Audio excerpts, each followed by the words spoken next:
맘충. 엄마라는 입장을 특권처럼 내세워 상대방의 이권을 강탈하거나 주변 사람들과 사회 전반에 간접적인 피해를 입히는 일을 일삼는 유자녀 여성들을 벌레에 빗대어 비꼬는 신조어. 왜 우리 애 키를 죽이고 그래요? 를 외치는 아줌마에 대한 혐오와 멸시의 의미인 것. 사생어로는 민폐맘, 진상맘이 있다. 급식충. 중고등학생들 중 민폐와 비행을 저지르는 학생들을 비하하는 말로 게임에서 학생들이 접속하는 시간대에 무개념적 행위가 다소 벌어지는 것 때문에 생긴 피해의 관여로 급식충이라는 단어가 생기게 돼. 이 밖에도 급식이 아닌 학식을 먹는 대학생을 학식충, 틀니로 딱딱거리는 소리를 낸다며 노인을 비하하는 틀딱충, 과체 중인 사람은 땀을 많이 흘려서 육수충, 정치적으로 오른쪽 성향이 강한 커뮤니티로 유명한 일베 저장소 유저를 일베충, 회사의 일장 설명하려 든다는 이유로 설명충, 개그를 다큐로 받아들여 진지하게 보는 사람을 진지충, 한국 남자를 싸잡아 비하하는 한남충, 페미니즘 여초 사이트 메갈리아 유저를 메갈충, 남성 소수자를 비하하는 똥꼬충 등이 있습니다. 특이한 것은 혐오 표현을 가장 많이 사용하는 사람들이 이 표현이 잘못된 것을 이미 알고 있다는 것입니다. 10명 중 7명 이상이 이런 혐오 표현이 사회적 갈등을 야기할 수 있고 범죄로까지 이어질 수 있다는 것에 동의했습니다. 그런데 왜 잘못된 줄 알면서도 이런 단어를 사용하는 걸까요? 가장 주된 이유로는 실제로 그렇게 생각하기 때문입니다. 즉 혐오 표현 대상이 비난받을 만한 행동을 했기 때문에 정당하다고 말합니다. 촉법 소년을 무기로 성인보다 더한 범죄를 저지르는 청소년을 보면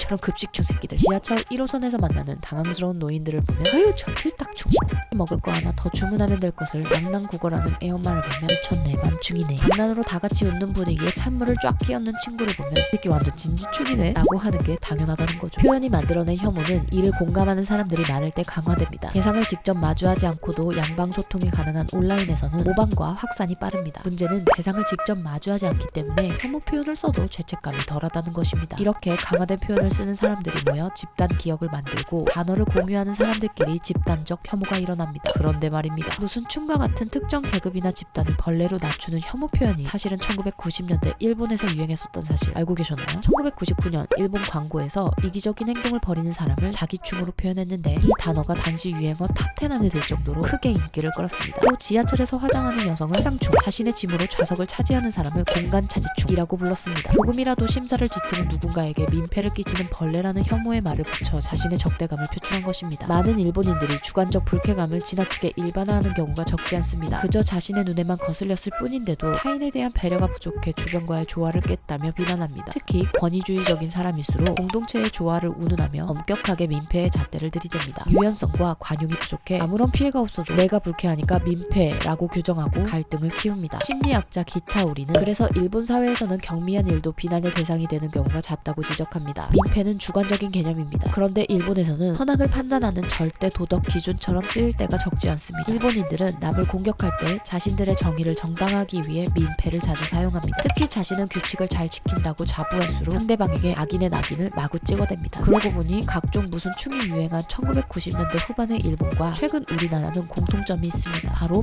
팍팍한 현실입니다. 당시 일본은 경제의 거품이 꺼지고 유례없는 불황이 시작되면서 사회에 대한 실망과 냉소주의가 팽배했습니다. 최근 한국 사회 역시 헬조선, 지옥 불반도로 표현될 정도로 불만과 냉소가 가득합니다. 불황과 위기는 사회 구성원들의 감정에 지대한 영향을 미치고 이는 특정 계층에 대한 무차별적 혐오와 멸시로 이어질 수 있습니다. 강영남 도서관님 지금 맘충 오하시는 거예요? 아이 그럴 리가요. 저도 아이 키우는 엄마인데 당연히 아이를 할인카드나 제휴카드인 줄 아는 엄마들 진짜 개 극혐합니다. 우리는 이런 말을 쓰기 전에 이게 비하의 뜻을 담고 있다는 것을 꼭 기억해야 합니다. 쓰는 순간 상대방을 벌레 취급하기 때문입니다. 한국 사회에 만연한 성별, 연령, 지역, 직종, 인종 등과 관련된 갈등 분위기 속에서 더욱 심각한 문제가 되고 있습니다. 불편한 상대를 싫어할 수는 있으나 그가 속한 집단을 전체로 일반화해도 되는 걸까요? 혐오 발언은 반드시 부메랑이 되어 사회에 파장을 일으킵니다. 우리가 계속 무슨 충이라는 말을 쓰면서 우리끼리 씹고 뜯고 맛보고 즐긴다면 결국에 마지막에 웃는 사람은 누구일까요? 너도 결혼하면 안 되지. 내가 못하니까. 너도 애 낳으면 안 되지. 내가 못나니까. 너도 행복하면 안 되지. 내가 불행하니까. 너도 잘 살면 안 되지. 내가 못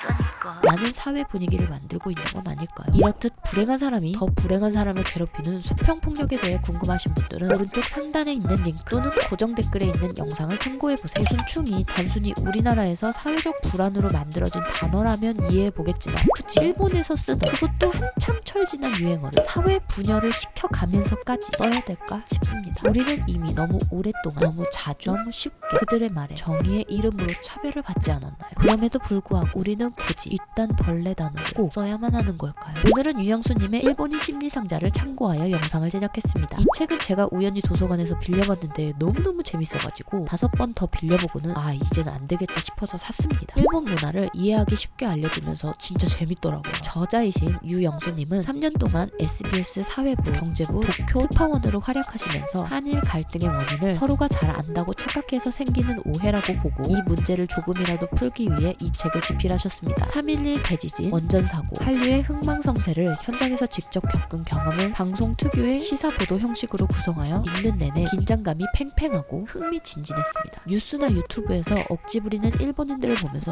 기자는 도대체 왜 저러는 거야? 라는 궁금증이 있으신 분들께 추천해드릴게요. 그럼 여러분의 교양 있는 단어 선택을 응원하며 다음 영상에서 또 만나요. 안녕.